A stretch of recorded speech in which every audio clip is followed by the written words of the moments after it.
Hello students, now I am starting chapter number 10, circles. Actually the name of the chapter is circles and you had this last year also, but the difference is in this we will deal only with the tangent to a circle. There are two theorems and out of these two theorems the second theorem is very important from examination point of view. Nothing is deleted from this part. Now theorem number 10.1, the tangent at any point of a circle. The circle is there, if you take any point on the circle, then the tangent at this point is perpendicular to the radius. That is, the tangent is perpendicular to radius or radius is perpendicular to tangent. This we have to prove at the point of contact. Now suppose I draw a tangent PQ. This is the point of contact. This is the center. And if I join this O to P. Now in this OP is radius. And I am taking another point Q on this line. Then I find that this OR is equal to OP because they are radius. Both are radius. Okay? Radii of the same circle. Now, in this, you will observe that OQ is equal to OR plus QR. It means definitely this OQ will be greater than OR or OQ will be greater than OP because OP and OR are equal. Yes, this is the sum, these are the parts. So sum is always greater than the part. So this is the theory here. Now OQ is greater than OP. So in this way, if I take any point, if I take one point here, when we take this point, you will find, I am taking another name here S, you will find that in all these lines OP will be the smallest line. And you know it, you have read in the 9th class that from this point if we draw many lines, then which line segment will be the smallest one? And the answer is the line which is perpendicular. So we can say that OP is perpendicular to PQ and this angle will be 90 degree. This is the explanation for this particular theorem and one logic of class 9th is used for proving this part. So I hope now it is clear to you that whenever we see this type of diagram, now see this type of diagram, I just turned it, you will find that this is O point, this is Q point and this is P point and this will be 90 degrees. So this will be always the hypotenuse. You will find these type of problems, these type of diagrams in this. So that is the theorem number 10.1 and the exercise 10.1 based on this particular theorem will use only the concepts of this theorem. You see the first problem of the exercise 10.1.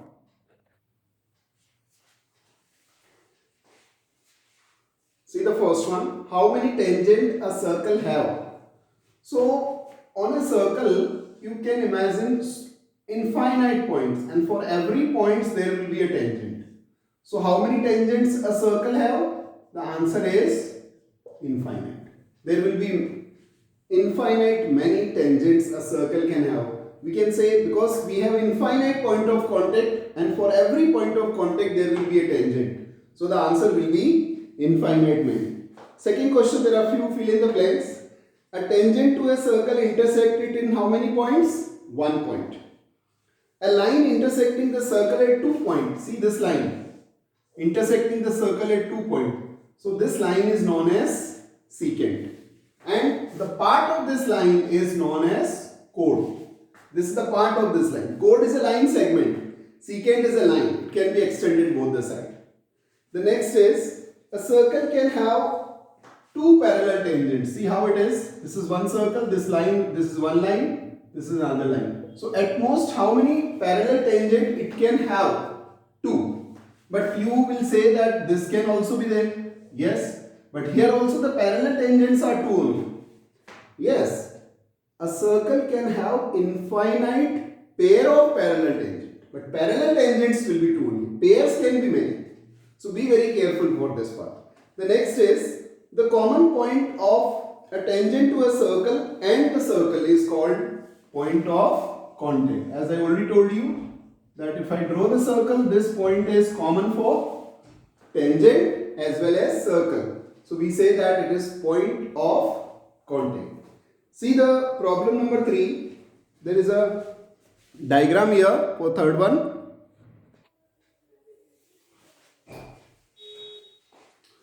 Now see problem number 3. It is written here, a tangent PQ at point P of a circle is of radius 5 cm meets the line through the center O at the point Q, so that OQ is 12.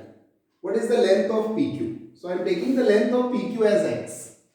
Now as you all know that radius is perpendicular to tangent, we write in triangle PQ, angle P is 90 degree. Why 90 degree? Because radius is perpendicular to tangent. This line is very important.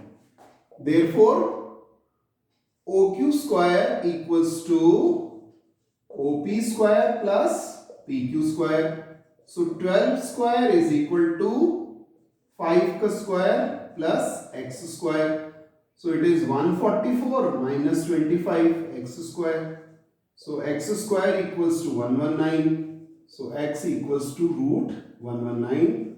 So PQ equals to root 119. So the answer is root 119, and you will see that definitely there will be a problem based on this type of diagram where out of these three, 2 will be given and we have to calculate the missing one. But in this, if it is asked in the subjective, please write this line, because radius is perpendicular to tangent at the point of contact.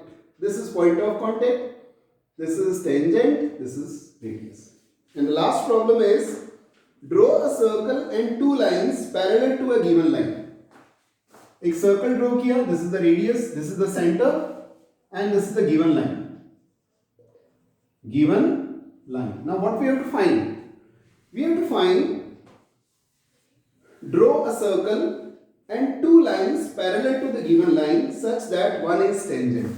So you can draw a line exactly parallel to this. This is a tangent, it can be here or it can be here. And draw a secant, that can be here. So this is tangent. Yes, and this line is secant. This can also be the answer.